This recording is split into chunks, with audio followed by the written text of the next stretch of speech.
નમસ્તે મિત્રો, શું તમે ક્યારેય તમારા હૃદય અને મન વચ્ચેની તે લડાઈ અનુભવી છે જ્યારે એક ભાગ કહે છે કે છોડી દે, પરંતુ બીજો ભાગ કહે ચુસ્તપણે પકડી રાખ? આપણે બધાએ ક્યારેક આવું અનુભવ્યું છે. કોઈ વ્યક્તિને, કોઈ યાદને, કોઈ ભૂલને કે પછી કોઈ દુઃખને છોડવા માંગીએ છીએ, પરંતુ તેમ છતાં કંઈક આપણને રોકી લે છે. શું કારણ છે કે આપણે ભૂતકાળની બાબતોને આપણા આજ પર હાવી થવા દઈએ છીએ? શા માટે આપણે એવો બોજ ઉપાડવા માટે પોતાને દબાણ કરીએ છીએ જે હવે આપણા કોઈ કામનો નથી? ઘણી વખત આપણે એવી વસ્તુઓ સાથે ચોંટી રહીએ છીએ જે આપણને અંદરથી તોડી રહી હોય છે. પછી તે ઝેરી સંબંધ હોય, કોઈ જૂનો અપરાધભાવ કે પછી એવી અપેક્ષાઓ જે ક્યારેય પૂરી ન થઈ.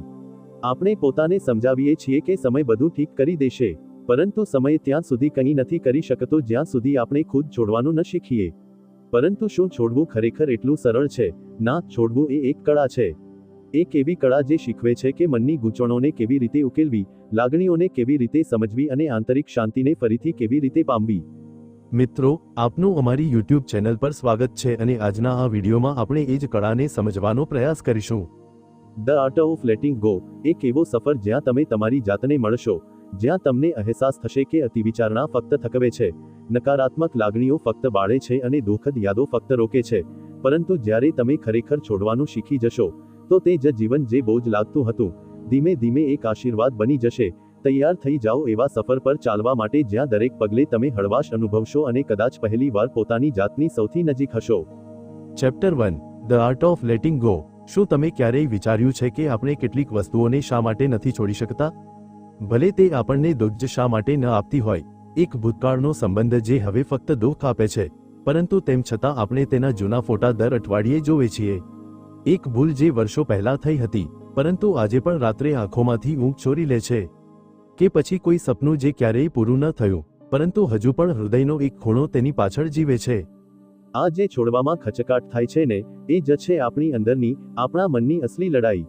લેટિંગ ગો, આ બે શબ્દો સાંભળવામાં તો સરળ લાગે છે, પરંતુ તેની પાછળ એક આખું લાગણીઓનું તોફાન છુપાયેલું હોય છે. કોઈ કહે છે, મૂવ ઓન કરી લે, તો કોઈ કહે છે ભૂતકાળને ભૂતકાળમાં છોડી દે, પરંતુ કોઈ એ નથી કહેતું કે આ કેવી રીતે કરવું. દિલ તો કહે છે, બસ બધું ભૂલી જાઉં, પરંતુ મન દરેક પળને રિવાઇન્ડ કરે છે. શું, શા માટે અને કેવી રીતે થયું? જરા એક છોકરીની વાર્તા સાંભળો. નેહા, એક મહત્વાકાંક્ષી છોકરી જેણે પોતાના કરિયર માટે ઘણું છોડ્યું, પરંતુ એક એવો સંબંધ હતો જેને તે ક્યારેય ન છોડી શકી. તે સંબંધ ક્યારે ઝેરી બની ગયો, તે તેને પોતે પણ સમજાયું નહીં. તે જાણતી હતી કે તે હવે ખુશ નથી, તેમ છતાં તે રોજ તે વ્યક્તિના એક નાનકડા મેસેજની ટોન માટે કલાકો સુધી મોબાઈલની સ્ક્રીન જોતી રહેતી. તેનું દિલ કહેતું, ઇટ્સ ઓવર, પરંતુ તેનું મન દરેક વખતે કોઈને કોઈ કારણ શોધી લેતું. Just one more chance. અને આજ વન મોર ચાન્સે તેની આત્મસન્માનને ધીમે ધીમે ખતમ કરી દીધું. ક્યારેક આપણે એવી વસ્તુને પણ પકડી રાખીએ છીએ જેને આપણે ક્યારનું ની છોડી દેવું જોઈએ, ફક્ત એટલા માટે કે આપણે તે આદતથી, તે કમ્ફર્ટ ઝોનથી અલગ થઈ શકતા નથી. પરંતુ વિચારો, શું તે કમ્ફર્ટ ખરેખર કમ્ફર્ટ છે કે ફક્ત એક ભ્રમ? લેટિંગ ગોનો અર્થ એ નથી કે તમે હાર માની રહ્યા છો. તેનો અર્થ એ છે કે તમે પોતાને તે લડાઈથી મુક્ત કરી રહ્યા છો જે હવે તમારા વિકાસમાં અડચણ બની ગઈ છે. જ્યારે તમે કોઈ વ્યક્તિને, કોઈ પસ્તાવાને કે કોઈ યાદને છોડો છો, તો તમે તમારા માટે એક નવો રસ્તો ખોલો છો. એક એવો રસ્તો જ્યાં અપરાધભાવ નથી, પણ સ્વતંત્રતા છે. આપણા સમાજમાં પણ એક માન્યતા છે, જે ગયું તેને જવા દો. પરંતુ જ્યારે તે ગયેલી પળ રોજ મનમાં પાછી આવે, તો જવા દઈએ કેવી રીતે? અહીં જ આવે છે પોતાની જાત સાથે વાતચીત કરવાનો, પોતાને સમજાવવું કે હવે બસ, પૂરતું સહન કરી લીધું, પૂરતું વિચારી લીધું, હવે જીવવું છે પોતાના માટે. સેલ્ફ ડિસ્ટન્સિંગ એ એક શક્તિશાળી રીત છે. જ્યારે આપણે આપણા વિચારોથી થોડું અંતર બનાવી લઈએ, તો સ્પષ્ટતા આવવા લાગે છે. કલ્પના કરો કે તમે પોતાને બહારની વ્યક્તિની જેમ જોઈ રહ્યા છો. તમે તમારા દુઃખને એક બહારની વ્યક્તિની જેમ નિરીક્ષણ કરો છો. ત્યારે તમને સમજાય છે કે તે દુઃખ ફક્ત તમારા દૃષ્ટિકોણમાં છે, અને તેને બદલવું તમારા હાથમાં છે. લેટિંગ ગો એ એક પ્રેક્ટિસ છે. જેમ આપણે ધ્યાન રોજ કરીએ છીએ, તેમ દરરોજ આપણા મનને એવી રીતે તાલીમ આપવી પડે છે કે તે જૂનો બોજ થોડો થોડો છોડતું જાય. જેમ જેમ આપણે આ કરતા જઈએ, તેમ તેમ મન હળવું થતું જાય છે. અને એક દિવસ અચાનક જ તે વસ્તુ, જે ક્યારેક હૃદયને ચીરી નાખતી હતી, તે હવે ફક્ત એક વાર્તા બની જાય છે. એક પાઠ, એક યાદ, બસ અને કંઈ નહીં. કદાચ તમને આ બધું સૈદ્ધાંતિક લાગે, પરંતુ વિચારો, જ્યારે તમે જૂના કપડાં છોડી શકો છો જે હવે ફિટ નથી આવતા, જૂની વસ્તુઓ છોડી શકો છો જે હવે કામ નથી કરતી, તો જૂની વિચારસરણી, જૂનું દુઃખ શા માટે નથી છોડી શકતા? એક તૂટેલા વિચારને પકડી રાખવાથી તમે ફક્ત વધુ તૂટો છો, અને જ્યારે તમે તેને છોડી દો તો તમે ધીમે ધીમે સાજા થવા લાગો છો. દરેકના જીવનમાં એક એવી ક્ષણ આવે છે જ્યાં તેને પોતાના લાગણીઓના સામાન પર ફરીથી નજર નાખવી પડે છે કે શું આ બધું હજુ પણ ઉપાડવા લાયક છે, કે હવે તેને છોડી દેવું જોઈએ. આ જ તે ક્ષણ છે જ્યાંથી લેટિંગ ગોની કળા શરૂ થાય છે. તો જો તમે પણ કોઈ એવી વસ્તુથી બંધાયેલા છો જે હવે તમારું સ્મિત, તમારી શાંતિ, તમારી ઉર્જા ખાઈ રહી છે, તો આ વિડીયોને અંત સુધી જુઓ, કારણ કે આગળનું પગલું તે જ છે જે તમને તે બોજથી આઝાદી અપાવી શકે છે. આ જ છે ખરી શરૂઆત, પોતાની જાત સાથે દોસ્તી કરવાની, પોતાની હિલિંગની અને એક નવા જીવનની. Chapter 2, breaking the chain of negativity. ક્યારેય વિચાર્યું છે કે આપણે પોતાને આટલું નીચું શા માટે અનુભવીએ છીએ? આપણે બીજાઓને તો માફ કરી દઈએ છીએ, પરંતુ પોતાને ક્યારેય નહીં. એક નાનકડી ભૂલ થઈ જાય તો મહિનાઓ સુધી પોતાને ઠપકો આપતા રહીએ છીએ. ક્યારેય પોતાની જાતને કહ્યું છે, હું સારો માણસ નથી, કે મારાથી કંઈ નહીં થાય? જો હા, તો આ વાર્તા તમારા માટે છે. ચાલો એક ઉદાહરણ લઈએ. રાહુલ એક પ્રતિભાશાળી ગ્રાફિક ડિઝાઇનર, જેણે પોતાના કોલેજમાં બધાને પાછળ છોડી દીધા હતા. પરંતુ એક વખત તેના ક્લાયન્ટે તેની ડિઝાઇન નકારી કાઢી, અને તે દિવસથી રાહુલના મનમાં એક અવાજ ગુંજવા લાગ્યો, you are not good enough. બસ અહીંથી શરૂ થયો આત્મશંકાનો સિલસિલો. દરેક વખતે કંઈક નવું બનાવતી વખતે તે વિચારતો, ક્યાંક આ પણ નકારાઈ ન જાય. ધીમે ધીમે તે પોતાને રોકવા લાગ્યો, નવા આઈડિયાઝથી, નવા લોકોથી, અને તો પણ પોતાની રચનાત્મકતાથી, કારણ કે તેની અંદર એક ટીકાકાર બેસી ગયો હતો. તેનો આંતરિક ટીકાકાર આપણા બધાની અંદર આવો અવાજ હોય છે. એક એવો અવાજ જે આપણને સતત નિર્ણય લે છે, ટીકા કરે છે અને આપણને કહે છે કે આપણે બીજાઓ જેટલા સારા નથી. આ અવાજ ધીમે ધીમે આપણો આત્મવિશ્વાસ ગળી જાય છે, અને પછી આપણે પોતાની જાતથી જ ડરવા લાગીએ છીએ. નકારાત્મક વિચારો એક સીધી સીડી નથી હોતી, તે એક સર્પાકાર છે. જેમ જેમ એક વિચાર આવે છે, બીજો વધુ ગાઢ આવે છે, પછી ત્રીજો, અને પછી એક સાંકળ બની જાય છે. અને જ્યાં સુધી આપણે આ સાંકળ નથી તોડતા, ત્યાં સુધી આપણે પોતાને જ માનસિક જેલમાં કેદ કરી દઈએ છીએ. તે જેલની દિવાલો દેખાતી નથી, પરંતુ તેનો બોજ દરેક પળે આપણા મન પર હોય છે. હવે વિચારો, જો તમારી પાસે એવી કોઈ ટેકનિક હોય જેનાથી તમે તમારા આંતરિક ટીકાકારને થોડું શાંત કરી શકો. કલ્પના કરો, દરેક વખતે જ્યારે તે અવાજ કહે, તો નિષ્ફળ જશે, તો તમે જવાબ આપો, કદાચ, પરંતુ હું તો પણ પ્રયાસ કરીશ. આ ફેરફાર નાનો લાગે છે, પરંતુ તેની અસર ઊંડી હોય છે.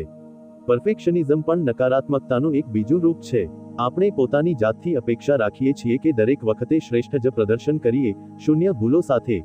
પરંતુ શું ક્યારેય વિચાર્યું છે કે પરફેક્શનિઝમ ખરેખર ડર છે? નિર્ણયનો ડર, નિષ્ફળતાનો ડર. અને આ જ ડરના કારણે આપણે પ્રયાસ કરતા પહેલા જ હાર માની લઈએ છીએ. યાદ છે, બાળપણમાં જ્યારે આપણે ચિત્રો દોરતા હતા, ત્યારે કોઈ નિયમ નહોતો, કોઈ ડર નહોતો. બસ રંગો સાથે રમતા હતા. પરંતુ હવે આપણે બ્રશ ઉપાડતા પહેલા વિચારીએ છીએ, શું આ સારું લાગશે? લોકો શું વિચારશે? આજ તો છે નકારાત્મકતાની પકડ. તે ધીમે ધીમે આપણી આત્મામાંથી રમતિયાળપણું અને સ્વતંત્રતા છીનવી લે છે. નકારાત્મકતાને તોડવા માટે આપણે પોતાની જાત સાથે એક પ્રામાણિક વાતચીત કરવી પડશે. પોતાને પૂછવું પડશે, હું કઈ એવી વાતો વારંવાર વિચારું છું જે મને દુઃખ આપે છે? હું મારા વિશે શું માનું છું જે કદાચ સત્ય નથી? અને જ્યારે તમે આ સવાલો પૂછો છો, તો જવાબ અંદરથી આવે છે, સ્પષ્ટ અને કાચું. મીડિયા વપરાશ પણ આ નકારાત્મકતાને વધારે છે. દરરોજ ઇન્સ્ટાગ્રામ, સમાચાર, યુટ્યુબ, દરેક જગ્યાએ સરખામણી છે. કોઈ બીજું વધુ સફળ છે, કોઈ બીજું વધુ ફિટ છે, કોઈ બીજું વધુ ખુશ દેખાય છે. અને આપણે પોતાની જાતને પૂછીએ છીએ, હું આટલો ખુશ કેમ નથી? હું એવો કેમ નથી દેખાતો? મારું જીવન એવું કેમ નથી? પરંતુ શું તમે જાણો છો કે આ બધું એક ક્યુરેટેડ રિયાલિટી છે, ફિલ્ટર કરેલી, પોલિશ કરેલી? તો ઉકેલ શું છે? સૌથી પહેલા પોતાને સ્વીકારવું, ખામીઓ સાથે, અપૂર્ણતાઓ સાથે. પછી તે માન્યતાઓને પડકારવું જે તમને રોકી રહી છે, અને સૌથી મહત્વનું, પોતાની જાત સાથે એક નરમ અને દયાળુ સંબંધ બનાવવો. વાસ્તવિક જીવનમાં નકારાત્મકતાને તોડવું સરળ નથી, પરંતુ દરરોજ જો તમે થોડો સમય પોતાને આપો, થોડું તમારા અવાજને બદલો, થોડું પોતાને પ્રશંસા કરો, તો આ સાંકળ ધીમે ધીમે નબળી પડવા લાગે છે. આ ચેપ્ટરની યાત્રા એક નરમ રિમાઇન્ડર છે કે તમે તે નથી જે તમારો આંતરિક ટીકાકાર કહે છે. તમે તેનાથી ઘણું વધારે છો. અને હવે સમય આવી ગયો છે તે અદૃશ્ય સાંકળને તોડવાનો, જેથી તમે ફરીથી શ્વાસ લઈ શકો, ફરીથી ખુલ્લેઆમ જીવી શકો, અને સૌથી મહત્વનું, તમે પોતાને તે પ્રેમ આપી શકો જે તમે બીજાઓને તો આપ્યો, પરંતુ પોતાને ક્યારેય ન આપ્યો. હવે આગલી વખતે જ્યારે તમારા મનમાં તે અવાજ આવે જે કહે, યુ આર નોટ ઇનફ, તો હસીને કહેજો, maybe I am not perfect, but I am learning, I am healing, and I am growing. આ જ છે સાચી સ્વતંત્રતાની શરૂઆત. Chapter 3 the growth mindset. વિચારો જો જીવન હંમેશા જેવું છે તેવું જ રહી જાય, કોઈ ફેરફાર ન હોય, કોઈ નવી શરૂઆત ન હોય, તો શું તમે ખરેખર જીવતા હોત કે ફક્ત શ્વાસ લેતા હોત? મોટાભાગના લોકો કમ્ફર્ટ ઝોનને જ જીવનનું અંતિમ મંતવ્ય માની લે છે, કારણ કે ત્યાં ડર નથી હોતો, અનિશ્ચિતતા નથી હોતી. પરંતુ શું ત્યાં વૃદ્ધિ પણ થાય છે? ના, વૃદ્ધિ ત્યાં થાય છે જ્યાં અસુવિધા હોય, જ્યાં નિષ્ફળ થવાનો ડર હોય, જ્યાં દરેક પગલે એક નવો પડકાર હોય. ગ્રોથ માઇન્ડસેટ એ કોઈ ભવ્ય શબ્દ નથી. આ ખરેખર જીવન જીવવાની એ રીત છે જ્યાં આપણે પોતાને એક સંભાવના તરીકે જુએ છીએ, નહીં કે એક નિશ્ચિત ઓળખ તરીકે. હવે એક વાર્તા સાંભળો. દીપક એક મધ્યમવર્ગીય પરિવારમાંથી આવેલો છોકરો, જેણે ક્યારેય અંગ્રેજીમાં બોલવાનો પ્રયાસ પણ નહોતો કર્યો. તેનો ઉચ્ચાર બીજાઓને હાસ્યાસ્પદ લાગતો, વ્યાકરણ ખોટું થતું, પરંતુ તેની અંદર એક સપનું હતું, પ્રેરણાદાયી વક્તા બનવાનું. દરેક વખતે જ્યારે તે સ્ટેજ પર જવાનું વિચારતો, તેની અંદરનો અવાજ કહેતો, તો કોઈ કામનો નથી, બધા હસશે. અને ઘણા વર્ષો સુધી તે ફક્ત વિચારતો રહ્યો, કંઈ કર્યું નહીં. પછી એક દિવસ તેણે પોતાની જાતને કહ્યું, જો હું નહીં કરું તો શીખીશ કેવી રીતે? તે દિવસથી તેણે દરરોજ પોતાને અરીસા સામે 5 મિનિટ બોલવાનું કાર્ય આપ્યું. શરૂઆતમાં ખચકાટ હતો, પરંતુ ધીમે ધીમે સુધારો દેખાવા લાગ્યો. આજે તે જ દીપક ટેડેક્સ સ્પીકર છે. ગ્રોથ માઇન્ડસેટને આજ કહેવાય, જ્યારે તમે નિષ્ફળતાને અંત નહીં, પરંતુ શરૂઆત માનો. જ્યારે તમે વિશ્વાસ કરો કે પ્રતિભા અને બુદ્ધિ જન્મથી નથી આવતી, પરંતુ મહેનતથી આવે છે. અને સૌથી મોટી વાત, જ્યારે તમે પોતાને એ તક આપો કે તમે વિકસિત થઈ શકો છો.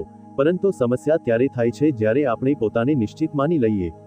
જ્યારે આપણે વિચારીએ, હું તો આવો જ છું, મારાથી નહીં થાય, આ મારા બસની વાત નથી. આ શબ્દો નાના લાગે છે, પરંતુ તે આપણી સંભાવનાઓને બંધ કરી દે છે. તે આપણને તે જ વ્યક્તિ રાખે છે જે આપણે ગઈકાલે હતા, અને કદાચ આવતીકાલે પણ રહીશું. ગ્રોથ માઇન્ડસેટનો અર્થ એ નથી કે તમે દરરોજ પ્રેરિત અનુભવશો કે દરેક વખતે જીતશો. તેનો અર્થ છે, જ્યારે તમે ડરતા હો ત્યારે પણ હાજર રહેવું. તેનો અર્થ છે કમ્ફર્ટ ઝોન છોડીને તે જગ્યાએ જવું જ્યાં શીખવું દુઃખદાયી તો હોય છે, પરંતુ અર્થપૂર્ણ પણ હોય છે. હવે વિચારો, જ્યારે એક બાળક ચાલવું શીખે છે, તો તે કેટલી વાર પડે છે? પરંતુ શું તે હાર માની લે છે? ના, કારણ કે તેની અંદર એ વિચાર જ નથી હોતો કે મારાથી નહીં થાય. તે બસ કરે છે, વારંવાર કરે છે, જ્યાં સુધી ચાલવું ન આવી જાય. આ જ માઇન્ડસેટ આપણને ફરીથી જોઈએ, નિર્ભય, જિજ્ઞાસુ અને ખુલ્લું. તમે નોંધ્યું હશે, જ્યારે આપણે કંઈક નવું શીખવાનો પ્રયાસ કરીએ, જેમ કે ગિટાર વગાડવું, કોડિંગ કરવું કે નવી ભાષા શીખવી, તો પહેલા દિવસે બધું વિચિત્ર લાગે છે. આંગળીઓ યોગ્ય રીતે ચાલતી નથી, કોડ ભૂલ આપે છે, શબ્દો જીભ પર નથી આવતા. પરંતુ આજ તો શીખવાનો ભાગ છે, આજ તો વૃદ્ધિનો માર્ગ છે. એક બીજી મહત્વની પ્રેક્ટિસ છે બ્રેઇન ડમ્પિંગ. જ્યારે આપણા મનમાં નકારાત્મક વિચારો ભરેલા હોય, તો આપણે પોતાના માટે જગ્યા નથી બનાવી શકતા. એક સાદી નોટબુક લો અને દરરોજ રાત્રે તે બધી વાતો લખી નાખો જે આખા દિવસ દરમિયાન તમને પરેશાન કરતી રહી. ભલે તે ડર હોય, અપરાધ ભાવ હોય કે કોઈ પસ્તાવો. જ્યારે તમે તમારા વિચારોને કાગળ પર ઉતારો છો, તો તે મનમાં એટલી જગ્યા નથી લેતા, અને ત્યારે જ તમે નવા વિચારો, નવા લક્ષ્યો અને નવી શીખ માટે જગ્યા બનાવી શકો છો. ગ્રોથ માઇન્ડસેટ અપનાવવું એ એક દિવસનું કામ નથી. આ દરરોજનો નિર્ણય છે. પોતાને નિર્ણય ન લેવાનો, પોતાને તક આપવાનો અને સૌથી મહત્વનું, પોતા પર ભરોસો રાખવાનો. જ્યારે તમે કહો છો, હું શીખી શકું છું, હું બદલી શકું છું, હું વધુ સારું બની શકું છું, તો તમે તમારી આંતરિક દુનિયાને રીસેટ કરી રહ્યા છો. તો આગલી વખતે જ્યારે કોઈ પડકાર સામે આવે, તો પોતાને ફક્ત એક સવાલ પૂછો, હું આમાંથી શું શીખી શકું? કારણ કે આ જ સવાલ તમારી આખી વિચારસરણી બદલી શકે છે. યાદ રાખો, તમે જે પણ સંસ્કરણમાં હવે છો, તે અંતિમ સંસ્કરણ નથી. તમે દરરોજ એક નવું સંસ્કરણ બની શકો છો. અને આ યાત્રા ક્યારેય સમાપ્ત થતી નથી, કારણ કે વૃદ્ધિ એક ગંતવ્ય નથી, એક પ્રક્રિયા છે, એક જીવનશૈલી છે. અને પોતાની જાત સાથેનું એક વચન છે કે ગમે તેટલી વાર પડું, ફરી ઊભો થઈશ અને પહેલા કરતાં વધુ સારો બનીશ. આ જ છે સાચો growth mindset. Chapter 4 psychological strategies for letting go. કેટલાક ઘા એવા હોય છે જે દેખાતા નથી, પરંતુ અંદરથી આપણને દરરોજ થોડા વધુ તોડતા રહે છે. એ વાતો જે આપણે કોઈને કહી શકતા નથી, એ અપરાધ ભાવ જે આપણે છોડી શકતા નથી, અને એ ઓળખો જે આપણે પોતાને માટે બનાવી લીધી હોય. આ જ આપણા મનની અદૃશ્ય સાંકળો બની જાય છે. અને જ્યાં સુધી આપણે એ ઘાઓને સમજીને સાજા નથી કરતા, ત્યાં સુધી આપણે આગળ વધી શકતા નથી. હવે એક વાર્તા સાંભળો. શ્રદ્ધા 28 વર્ષની યુવતી, જે બહારથી મજબૂત દેખાતી હતી, કોર્પોરેટ નોકરી, સારું ઘર, બધું હતું. પરંતુ દરરોજ રાત્રે જ્યારે તે એકલી હતી, ત્યારે બાળપણની કેટલીક વાતો તેના મનમાં દોડવા લાગતી. પિતાની ઠપકો, માતાની અપેક્ષાઓ અને શાળામાં મળેલી નકાર. તે વિચારતી હતી કે તેણે બધું પાછળ છોડી દીધું છે, પરંતુ તેના પ્રતિભાવો, તેના નિર્ણયો અને તેના સંબંધો પણ એ જૂની સ્ક્રિપ્ટથી ચાલતા હતા, અને તેને ખબર નહોતી કે તેના જીવનનું રિમોટ કંટ્રોલ હજુ પણ તેના જૂના દુઃખના હાથમાં હતું. આપણા બધાની અંદર એક અદૃશ્ય સ્ક્રિપ્ટ ચાલતી હોય છે, એક વર્ણન જે આપણને કહે છે કે આપણે કોણ છીએ અને દુનિયા આપણને કેવી રીતે જુએ છે. આ સ્ક્રિપ્ટ ક્યાંની બહારથી નથી આવતી, તે આપણા ભૂતકાળના અનુભવો, નિષ્ફળતાઓ, ટિપ્પણીઓ અને સરખામણીઓથી બને છે. જ્યારે કોઈ બાળપણમાં કહી દે કે તું ક્યારેય કંઈ નહીં કરી શકે, તો આપણે એ વિચારને આપણી ઓળખ બનાવી લઈએ છીએ, અને પછી જ્યારે પણ નવી તક આવે, આપણે અજાણતા પોતાને નિષ્ફળ કરી દઈએ છીએ. હું આના લાયક નથી.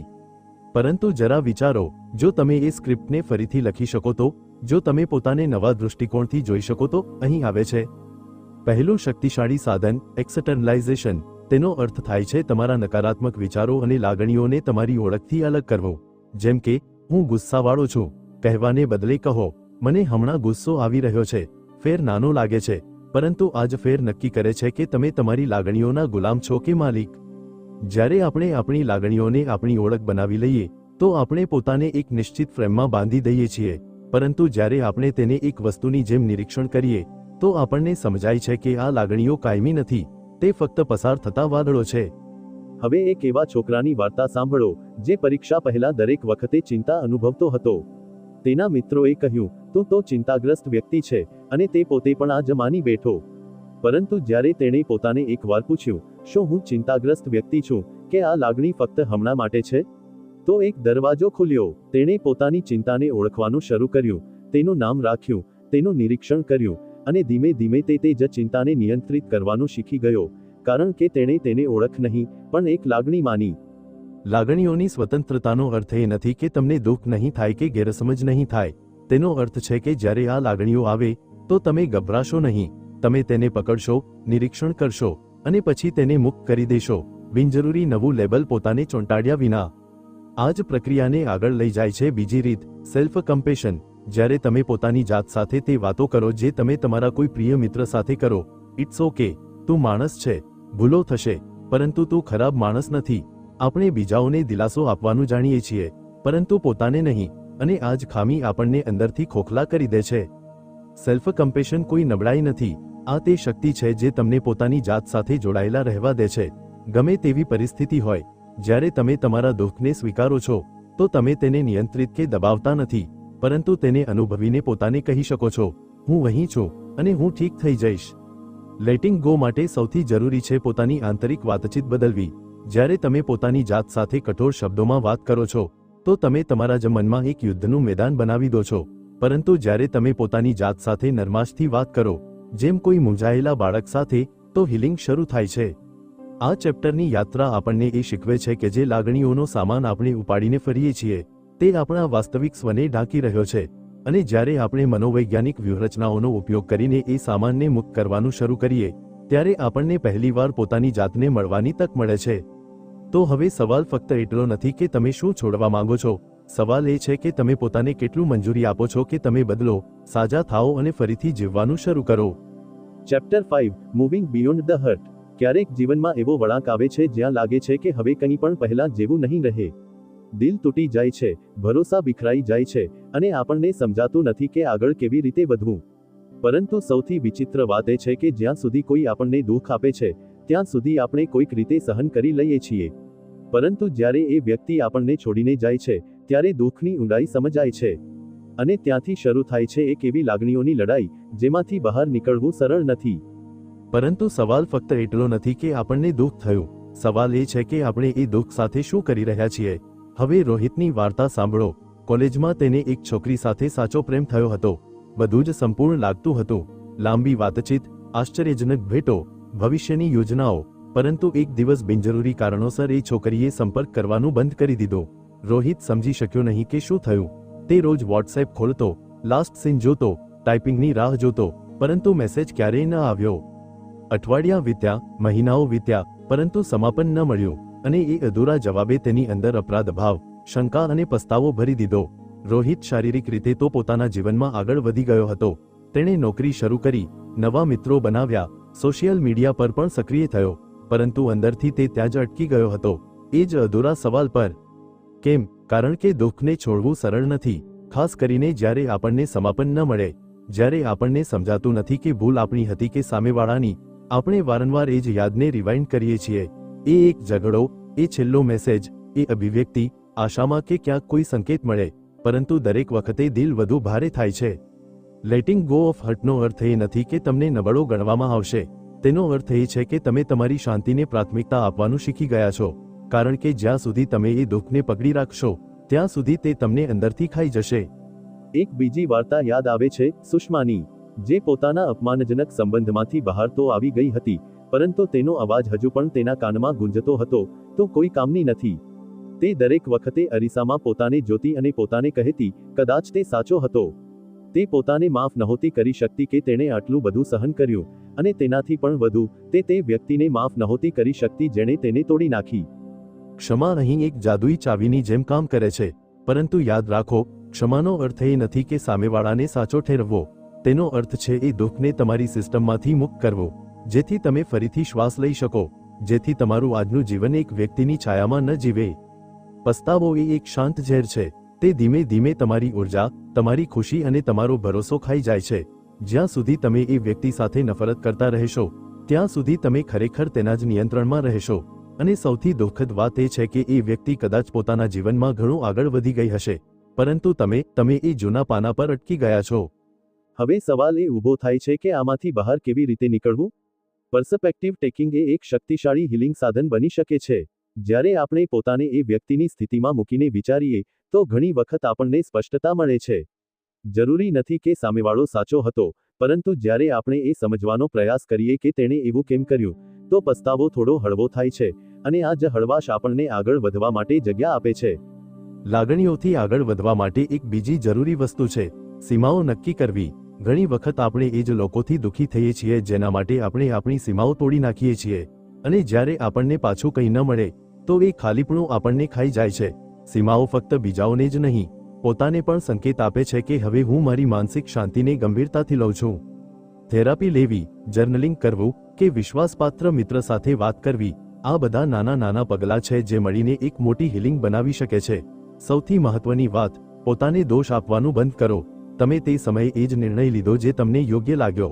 જો એ નિર્ણયથી તમને દુઃખ થયું, તો તેનો અર્થ એ નથી કે તમે નબળા છો. તેનો અર્થ એ છે કે તમે માણસ છો, જે પ્રેમ કરે છે, ભરોસો કરે છે, અને તૂટી જાય છે.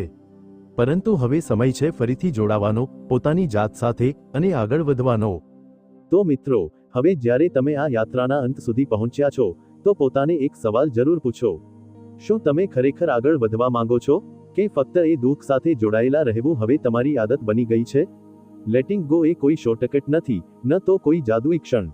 આ એક સભાન નિર્ણય છે, દરરોજ, દરેક વિચાર સાથે, પોતાને થોડી વધુ રાહત આપવાનો. તમે અત્યાર સુધી જે સહન કર્યું છે, તે તમારી તાકાત બની શકે છે, જો તમે એને પકડી રાખવાને બદલે ધીમે ધીમે છોડવાનું શીખી જાઓ. દરેક એ લાગણી જે તમને તોડતી રહી છે, તે હવે તમને જોડી શકે છે, જો તમે પોતાને એ હિલિંગની પરવાનગી આપો. કારણ કે સત્ય એ છે કે તમે હજુ પણ અહીં છો, જીવતા, શ્વાસ લેતા, આ વાર્તાનું આગળનું પાનું લખવા માટે તૈયાર. તો ઉઠો, તમારી વાર્તાનું નિયંત્રણ પાછું લો. એ ચેપ્ટર જે તમને રડાવતું હતું, તેને હવે બંધ કરો, અને એક નવું પાનું ખોલો, જ્યાં તમે કથાકાર છો, નહીં કે પીડિત. મિત્રો, જો આ વિડિયો તમારા દિલને અડી ગયો હોય, જો તમે ક્યાંક ને ક્યાંક આમાં પોતાને જોયા હોય, તો આને લાઈક જરૂર કરો, કોમેન્ટમાં તમારા દિલની વાત શેર કરો, અને ચેનલને સબસ્ક્રાઇબ કરવાનું ન ભૂલો, જેથી આવી જ આત્મીય યાત્રાઓ તમે ચૂકી ન જાઓ. ફરી